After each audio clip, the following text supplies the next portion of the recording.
So what you're looking at today is a B-17 Flying Fortress.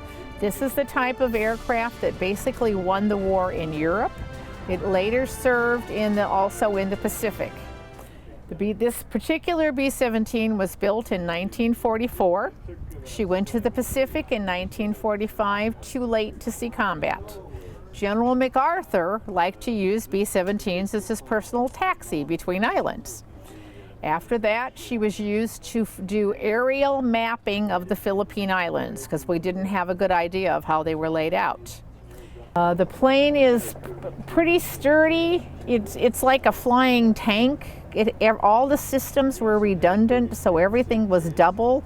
It took the most battle damage of any aircraft ever and came home. Our particular aircraft, the wings channel, said we are the most authentically restored of the aircraft capable of flight. During the war, there were 12,753 B-17s built.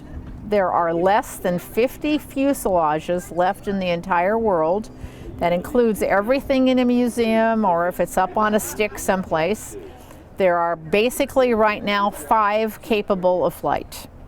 This was used after the war when many B-17s were being scrapped and melted down and the aluminum used for pots and pans. This one was on a mission in the South Pacific as a photo reconnaissance airplane. And then after that, a firebombing company bought the airplane and used it to bomb forest fires with water and fire retardant. And that saved it again from the scrapyard. And then Commemorative Air Force, at the time it was Confederate Air Force, bought the airplane and spent 18 years restoring it in the desert in Arizona. And after it was restored, it was used as a flying museum, and that's what we do with it today, still taken on tour. Right. During World War II, like I said, she was used extensively in Europe.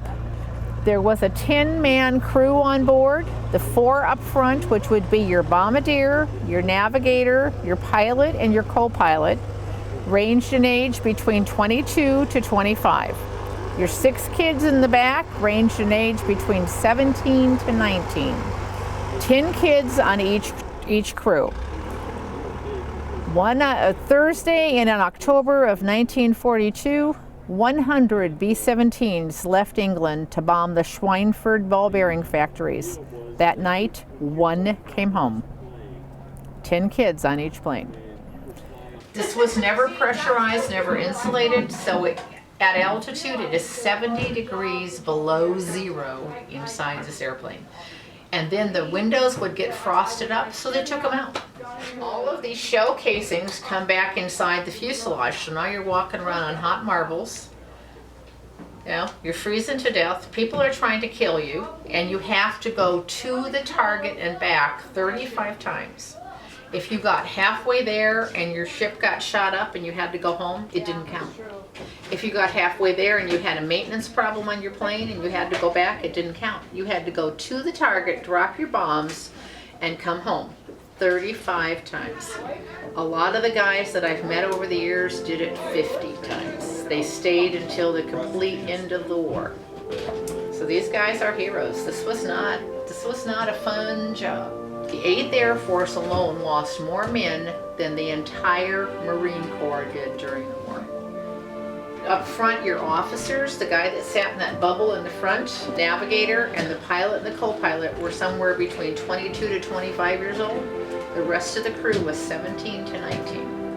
When you go look at the doors underneath there, you're going to see one where the guy listed his whole crew, and then behind 3 of the names it says KIA, that means killed in action. And then they're going to list the 3 prisoner of war camps that they survived.